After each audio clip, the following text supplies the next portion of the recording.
Wassim Nasr, bonjour, vous Bonjour. êtes notre spécialiste des mouvements djihadistes. On va justement faire le point sur ce qui se passe sur le terrain. À Mossoul, comment progressent les troupes irakiennes et kurdes? Écoutez, des Kurdes ne sont pas encore à Mossoul, c'est que les forces irakiennes, donc l'armée et l'antiterrorisme, ils progressent dans les quartiers est. Et si on peut voir la carte, je montrerai exactement où ça se passe. Donc ils avancent dans le quartier Saddam, qu'on voit là. Et c'est dans ce quartier-là que plusieurs journalistes occidentaux, dont des Français, étaient pris au piège il y a quelques jours et qui ont été ressortis par une autre force. Ils avancent de Khokhjali, dont on a beaucoup parlé, qui est dans la banlieue de Mossoul, vers Aden, et depuis le sud, de Kouetla, vers le quartier Al-Intisar. Donc c'est dans ces trois quartiers que se sont concentrés en tout cas les combats. Et les Kurdes de leur côté, ils avancent sur cette route qui s'appelle la route de Chalalat. Mais ce qu'on peut constater, c'est qu'à Aden, les forces irakiennes sont rentrées, puis elles sont ressorties. On sait que les combats sont très très durs. Si on peut voir les vidéos, on va aussi le constater. Et que la situation est très fluctuante. Donc là, on voit, ça c'est le quartier Intisar, c'est une vidéo d'hier, donc qui a été diffusée par les djihadistes, et on voit c'est-à-dire qu'ils lâchent pas le terrain, et ça tout le monde le constate, même les journalistes sur place le constatent, que les djihadistes ne lâchent rien à l'intérieur de Mossoul, et les combats sont très très durs, et ce qui fait que les forces irakiennes sont dans une situation plus ou moins instable, c'est qu'ils avancent sur des axes routiers principaux, mais ils ont du mal à sécuriser les flancs. Ils ont du mal à sécuriser les flancs, mais ils ont aussi du mal à sécuriser les sous-sols. Parce que les djihadistes creusent des tunnels depuis 2 ans. Ils ont aussi du mal à sécuriser le ciel, parce qu'on sait que les djihadistes maintenant envoient des drones piégés. On sait aussi qu'un soldat français a été blessé par un drone piégé il y a quelques semaines de cela. Donc on peut dire que les combats sont très très rudes. Et vous avez parlé de Barchika.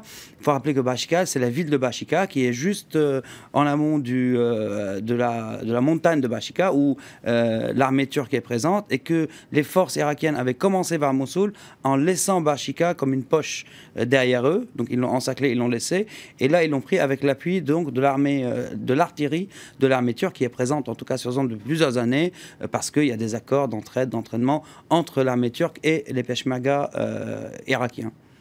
Et alors l'offensive se poursuit également à Raqqa, donc ça c'est en Syrie, et c'est la ville qu'ils considèrent comme leur capitale dans le pays. C'est la ville qu'on porterait comme leur capitale. En tout cas, ils n'ont jamais annoncé que c'est la capitale, mais effectivement, c'est une ville très importante pour eux, peut-être aussi importante que Mossoul en ce qui concerne la Syrie.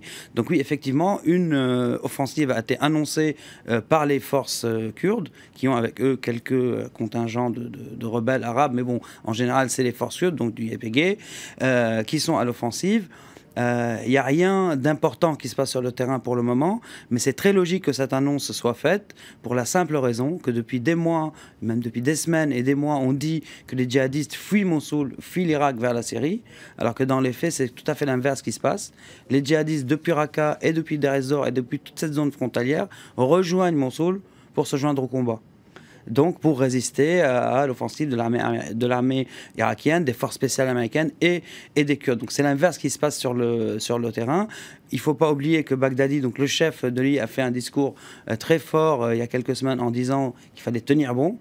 Donc ce qui annonce la couleur, comme quoi Mossoul ne va pas être laissé comme ça. Donc pour revenir à l'annonce autour de Raqqa, les raisons sont les suivantes. Ça veut dire, en annonçant une offensive à Raqqa, les chefs des opérations, ceux qui font les opérations sur le théâtre irakien et syrien d'une manière conjointe, parce que de facto c'est le même théâtre de guerre, ils espèrent fixer les djihadistes qui sont en Syrie, qui les empêchent, ils essayent de les empêcher de rejoindre l'Irak pour se rejoindre au combat, parce qu'aujourd'hui, pour la coalition, la priorité, c'est Mossoul, et ce n'est pas Raqqa. Et Mossoul, d'après ce qu'on sait, d'après ce qui nous parvient comme info, ça va être une bataille longue et très dure.